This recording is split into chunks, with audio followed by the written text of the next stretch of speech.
BSF ক্যাম্পের ভেতর আবাসনে নাবালিকাকে আটকে রেখে ধর্ষণ, অভিযুক্ত বিএসএফ জওয়ানের ছেলে। ঘটনায় চাঞ্চল্য জলপাইগুড়িতে। ঘটনা প্রসঙ্গে জানা গিয়েছে, ধূপগুড়ি মহকুমার একটি গ্রাম পঞ্চায়েতের বাসিন্দা ওই নাবালিকা গত মঙ্গলবার একাদশ শ্রেণীর পরীক্ষা দিতে বাড়ি থেকে স্কুলে যায়। বাড়িতে বলে যায় পরীক্ষা দিয়ে বান্ধবীর বাড়িতে থাকবে। এরপর বুধবার রাতে হঠাৎ ওই নাবালিকা বাড়িতে ফোন করে জানায় তাকে জলপাইগুড়ির রানীনগরের বিএসএফ ক্যাম্পের ভেতর কয়েকজন মিলে আটকে রেখেছে। এ কথা শোনা মাত্রই পরিবারের লোকজন রানীনগর বিএসএফ ক্যাম্পের উদ্দেশ্যে রওনা হয়। পরিবারের সঙ্গে ছিলেন জেলা পরিষদ সদস্য মমতা বৈদ্য সরকার। তিনি জলপাইগুড়ি কোতোয়ালি থানার সঙ্গে যোগাযোগ করে বিএসএফ এর আধিকারিকের সঙ্গে কথা বলেন। প্রথম অবস্থায় ক্যাম্পের ভেতর কাউকে ঢুকতে দেওয়া হয়নি। এরপর পুলিশের তরফে টাওয়ার লোকেশন ট্র্যাক করা হয়। বুধবার গভীর রাত পর্যন্ত বিএসএফ কর্তাদের সঙ্গে পুলিশের আলোচনা হয় এবং পরবর্তীতে ক্যাম্পের ভেতর তল্লাশি শুরু হয়, যদিও রাতে তাদের সন্ধান পাওয়া যায়নি।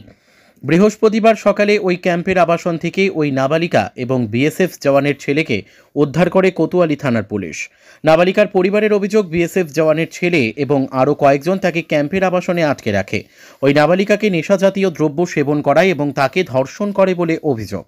বৃহস্পতিবার বিকেলে ধূপগুড়ি থানার নাবালিকার পরিবারের তরফে ওই অভিযুক্তের নামে লিখিত অভিযোগ দায়ের করা হয়েছে। তবে কিভাবে নাবালিকা ও বিএসএফ ক্যাম্পের ভেতরে গেল এবং ছেলেটির সঙ্গে কিভাবে পরিচয়, ইতিমধ্যেই পুরো ঘটনা তদন্ত শুরু করেছে পুলিশ।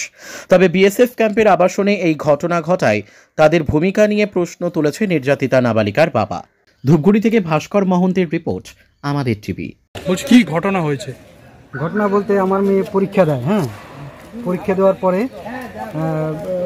মাকে বলে গেছে আমি পরীক্ষার পরে সেটা 11 তারিখে কি বলে গেছে? 11 তারিখে পরীক্ষা বলে আমার পরীক্ষা আছে, পরীক্ষা দিয়ে আমি বান্ধবীর বাড়িতে থাকবো। তখন এর আগেও গেছে, বান্ধবী থাকছে, কোনো অসুবিধা নেই। কিন্তু পরীক্ষা দেওয়ার পর বান্ধবীর বাড়িতে, আমরা জানি বান্ধবীর বাড়িতে আসে, তারপরের দিন ওই বান্ধবী আমাকে ফোন করছে, বান্ধবী বাড়িতে আমাদের ফোন করছে। জলপাইগুড়ি রানীনগর বিএসএফ ক্যাম্পে ভিতরে আছে কয়েকটা ছেলে, 3-4টা ছেলে ওকে আটকে রাখছে, তুমি তাড়াতাড়ি বাঁচাও ওকে। তারপর আমি আমার মেয়েকে ফোন করি, দেখি তো কোথায় আছে। তখন ওকে ফোন করি, তখন মেয়ে আমাকে বলছে, বাবা তুমি আমাকে এখানে তাড়াতাড়ি আসো, এখানে আমাকে কয়েকটা ছেলে আমাকে আটকে রাখছে, আমাকে বাঁচাও এরকম করে বলছে। তারপর আমি এখানকার ধূপগুড়ির মমতা সরকার বৈদ্য ওনাকে নিয়ে, আমার দাদাকে নিয়ে আমরা ওই বিএসএফ ক্যাম্পের রাত্রেই আমরা যাই। কবে গেলেন? কালকে রাতে? হ্যাঁ, কালকে রাতে। তারপর ওখান থেকে কি মেয়েকে উদ্ধার করা হয়েছে? হ্যাঁ, ওখানে জলপাইগুড়ি থানার পুলিশকে সঙ্গে করে নিয়ে ফোন করা হয়, উনি আসার পর তারপর ওনাকে সঙ্গে নিয়ে ওখানে খোঁজ খবর করছি। ওখানে আমরা সেদিনকে পাইনি। কবে পেলেন? পেলাম তারপরের দিন, আজকে সকালবেলা। বিএসএফ ক্যাম্পে গেল কিভাবে? ওখানে কি যোগাযোগ ছিল? বিএসএফ ক্যাম্পে ওই ছেলেটার বাবা বিএসএফ চাকরি করে, ওই ছেলেটার ওই বিএসএফ ক্যাম্পে রুমে থাকে। আচ্ছা, কোয়ার্টারে থাকে। সে কোয়ার্টারেই ছিল মেয়ে? হ্যাঁ, মেয়েটা ওই কোয়ার্টারে নিয়ে গেছে, ওই কোয়ার্টারের ভিতরেই ছিল। তো অভিযোগ কি হয়েছে আপনার মেয়ের সাথে? মেয়েকে এরকম নেশা মুখস্থ করিয়ে কিডন্যাপ করছে বলছে, ধর্ষণ করছে। ওই ছেলেটাকে একা ছিল না, সাথে আরো কেউ ছিল? আমাকে মেয়ে বলছে আরো কয়েকজন ছিল। আপনারা কি কজনের নামে অভিযোগ করলেন? আমরা ওখানে অভিযোগ করলাম, ছেলেটার নামে অভিযোগ করলাম। ধূপগুড়ি থানাতে করলেন? হ্যাঁ, ধূপগুড়ি থানাতে করলাম। মেয়েকে পেয়েছেন? মেয়েকে খুঁজে পেয়েছেন? হ্যাঁ, মেয়েকে খুঁজে পেয়েছি। মেয়ে কোথায় এখন? এখন জলপাইগুড়ি কোতোয়ালি থানায় আছে। বিএসএফ প্রথম অবস্থায় সহযোগিতা করেছিল? প্রথমে তো আমাদেরকে ঢুকতে দেয় নাই, পরে ওই জলপাইগুড়ি থানার পুলিশ উনি সঙ্গে নিয়ে ভিতরে গেছিল, ভিতরে যে খোঁজাখুঁজি করছে পায় না। বিএসএফ ক্যাম্পের ভিতরে এরকম ঘটনা কি বলবেন? ওরা তো দেশের নিরাপত্তা দেখেন, আমরা পুলিশকে, থানার পুলিশকে আমরা আইনের শাসন বলি, কিন্তু এবার বিএসএফ তো কেন্দ্রীয় পুলিশ বাহিনী, বিএসএফ এর কেন্দ্রীয় বাহিনীর ভিতরে এরকম যে ঘটনা ঘটবে এটা আমরা ভাবতে পারিনি। কি চাচ্ছেন এখন আপনি? চাচ্ছি আমরা মেয়েকে এরকম একটা করলো, এটাকে আমরা শাস্তি চাচ্ছি। ছেলেটার বয়স কত জানতে পারছেন? ছেলেটার বয়স জানতে পারছি, ওই ছেলেটার বয়স 17 বছর। তা আপনার মেয়ের সাথে ওর পরিচয় কীভাবে কিছু জানতে পারছেন এই বিষয়ে? না, আমি ওটা জানতে পারিনি। ঠিক। অ্যাকচুয়ালি আমাদের ধূপগুড়ি মহকুমার অন্তর্গত একটা নাবালিকা মেয়েকে বিএসএফে কর্মরত রানীনগর ক্যাম্পের সেখানে কোয়ার্টার থেকে আজকে উদ্ধার করা হয়। যে ছেলেটি সেও নাবালক, একটা ট্র্যাপে পড়ে ফোনের মাধ্যমে যোগাযোগ হয়েছিল ছেলেটা এবং মেয়েটার, এবং মেয়ের বাবা যখন আমাকে যোগাযোগ করলো আমি মেয়েটার সঙ্গে যোগাযোগ করি। লোকেশন আমি জানতে পারলাম রানীনগর বিএসএফ ক্যাম্পের ভেতরে মেয়েটা আছে। আমি কোতোয়ালি থানার আইসি সাহেবের সঙ্গে প্রথমে ফোনে যোগাযোগ করি লোকেশন, এবং আমার সঙ্গে ওই মুহূর্তে মেয়েটার যে কথা হয়েছিল সর্বস্ব কল রেকর্ডিং থেকে সর্বস্ব আমি কোতোয়ালি থানাকে জানাই, হেল্প করার জন্য বলি সর্বস্ব, এবং আমাদের ধুপগুড়ি থানার আইসি সাহেবের সঙ্গে কালকে যোগাযোগ করি, এবং কোতোয়ালি থানা সর্বত্রভাবে আমাদেরকে কালকে সাহায্য করেছে। থানার পদাধিকার অফিসারদের দিয়ে কালকে সারা রাত আমাদের সঙ্গে ছিলেন। আমরাও পরিবারের লোকজনকে নিয়ে সারা রাত এখানে ছিলাম। যেহেতু ক্যাম্পাসের ভেতরের ব্যাপার, বিএসএফ ক্যাম্পের ভেতরে আমরা সাধারণ মানুষ যেতে পারিনি, আমাদেরকে ঢুকতে দেওয়া হয়নি, ওনাদের বিভিন্ন রুলস অ্যান্ড রেগুলেশনের ব্যাপার ছিল। তা আমাদের সেই সময় ওনাদের উচ্চপদস্থ আধিকারিকদের ওনারা ডেকে আনে, এবং ডেকে আনার পর ওনারাও একটা লজ্জাজনক ব্যাপার মধ্যে পড়ে যে ইন্ডিয়ান আর্মি প্রশাসন যাদের হাতে আছে তাদের মধ্যে থেকে কী করে এই ধরনের একটা ঘটনা হয়। আর আমরা গেটের বাইরে 1.5 থেকে 2 ঘন্টার উপরে দাঁড়িয়েছিলাম। পরে আমি অফিসারদেরকে বলতে বাধ্য হলাম যে আমরা কতক্ষণ আর ধৈর্য ধরে দাঁড়িয়ে থাকবো, আমাদেরকেও যেতে দিচ্ছেন না, আপনারাও কিছু করছেন না, আপনারা যান।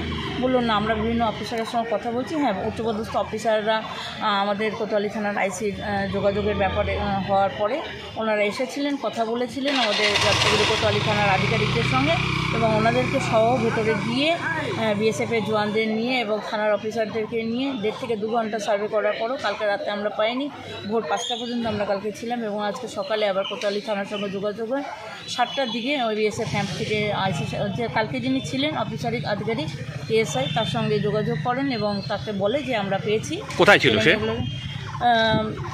রানীনগর বিএসএফ ক্যাম্পাসের যে কোয়ার্টার ক্যাম্প আছে যেখানে ফ্যামিলিরা থাকে, ফ্যামিলি কোয়ার্টার ক্যাম্পের ভেতরে একটা রুমে তাদেরকে পাওয়া যায়। তো ওই ছেলেটা কি বিএসএফ চাকরি করে কি জানা না? ও আন্ডারএস, ওর বাবা কর্মরত, হয়তো বাইরে কোথাও ওর বাবা পোস্টিংয়ে আছে। আর যেহেতু আদারওয়াইজ দেখাচ্ছে বিহার স্টেটের ওদের অ্যাড্রেস আছে, সেই হিসাবে ছেলেটার মা হয়তো গ্রামের বাড়ি বা কোথাও হয়তো ছিলেন, কেউ ছিলেন না ফ্যামিলির ওখানে কোয়ার্টারে, ছেলেটা একাই ছিল। আজকে ওই কোয়ার্টার সিল করে দিয়েছে বিএসএফ। ধর্ষণ করা হয়েছে খবর আছে? কাল পর্যন্ত মেয়ের সঙ্গে কথা হয়েছিল, তখন বলেছিল সেক্সের ব্যাপারে। আর আজকে যখন আমি থানায় গিয়ে মেয়েটা জবান নিই, তখন জবানে শুনতে পাই যে ওকে, আমার কাছে আরও অনেক প্রমাণ আছে যেগুলো আর কি মেয়েটার সঙ্গে হয়। মেয়েটার এমন অবস্থা করে দিয়েছিল যে নেশাগ্রস্ত করে মেয়েটার তারপরে আর কোনো খবর ছিল না। আমরা যতবার ওখানে থেকে ফোন করেছিলাম রাত 2:30, 3:30, 4টা পর্যন্ত মেয়েটা ফোনটা তুলতে পারেনি বা তুলতে দেওয়া হয়নি। এবং ছেলেটা কিন্তু কারোর সঙ্গে যোগাযোগের মেসেজ এবং আমাদের ওখানে ইয়ের সঙ্গে কথা বলছিল, যে আমাদের আধিকারিক গিয়েছিলেন পুলিশের, তার সঙ্গে কথা বলছে যে আজকে পাবে না, কালকে দিয়ে দেবে। তো যাই হোক, আমাদেরকে বিএসএফ এবং পুলিশের সহায়তায়, কোতোয়ালি থানার পুলিশের সহযোগিতায় আমরা কালকে পারিনি। আজকে সকালে সেখান থেকে আমাদের উদ্ধার করে কোতোয়ালি থানা নিয়ে এসছে। যেহেতু আমার ধুপগুড়ি লোকাল থানা এবং ধুপগুড়ি মহকুমার কেস, আমি তাই কেসটাকে ধুপগুড়ি থানার অন্তর্গত করাচ্ছি, কারণ এখান থেকে আমাদের জানতে বুঝতে পড়তে। কিভাবে পরিচয় হয়েছিল মেয়েটির সাথে ছেলেটির? নিশ্চয়ই ফোনের মাধ্যমে। আজকাল তো ডিজিটাল যুগ, ছেলেমেয়েরা। মেয়ে কোন ক্লাসে পড়ে? মেয়ে 11-এর পরীক্ষা চলছিল। 11-এর পরীক্ষা এখনো। মানে মাদক খাইয়ে দেওয়া হয় তাকে? হ্যাঁ, একদম। মানে কী করে বিএসএফ ক্যাম্পের কোয়ার্টারের ভিতরে ড্রাগস থেকে শুরু করে বাউন্সেগার, গাঁজা, মদ কী করে একটা কোয়ার্টারের ভেতরে ছিল এগুলো সব? না, হ্যাঁ, এগুলো আছে, প্রমাণ আছে, সেগুলো ছিল। সেই উপরে মানে ভাবা যায় না, যেটা আর কি আমরা ভাবতে পারি না। একটা রেসপেক্টেবল প্লেস, সেখান থেকে এগুলো ওই ঘরে যা ছিল, যারা আধিকারিকরা আজকে গিয়েছিলেন তারা নিশ্চয়ই দেখছে ঘরের খুব নোংরা পরিস্থিতি। মহিলা পুলিশ আমাকে বললেন যে এত নোংরা পরিবেশ হতে পারে, আমাদের সেটা জানা থাকছে। ছেলেকে পুলিশ গ্রেপ্তার করেছে? হ্যাঁ, ছেলে মেয়ে দুজনকে তুলে এনেছে এবং একটু পরে হয়তো ধুপগুড়ি থানাতে নিয়ে আসা হবে, এবং মেডিকেলের মাধ্যমে জানা যাবে যে মেয়েটার কতটা কী ক্ষতি হয়েছে না হয়েছে। আমি চাইবো সঠিক তদন্ত হোক এবং ছেলেটার শাস্তি হোক। রিয়া এন্টারপ্রাইজ, এখানে সরকার দ্বারা অনুমোদিত ই রিক্সা ন্যায্য মূল্যে পাওয়া যায়। এখানে আপনারা পেয়ে যাবেন ইন্ডিয়ান ই রিক্সা, মজবুত বডি, দুর্দান্ত মাইলেজ, সাথে থাকছে একাধিক সুবিধা, সেই সাথে থাকছে ফাইন্যান্সের সুব্যবস্থা। অল্প ডাউন পেমেন্ট করে আপনি পেয়ে যেতে পারেন এই রিক্সা। তবে আর দেরি কিসের? আজই চলে আসুন। আমাদের ঠিকানা রিয়া এন্টারপ্রাইজ, আদর্শনগর, ফালাকাটা রোড, ধূপগুড়ি, জলপাইগুড়ি। আমাদের ফোন নম্বর 9564837601 এবং 6294607196।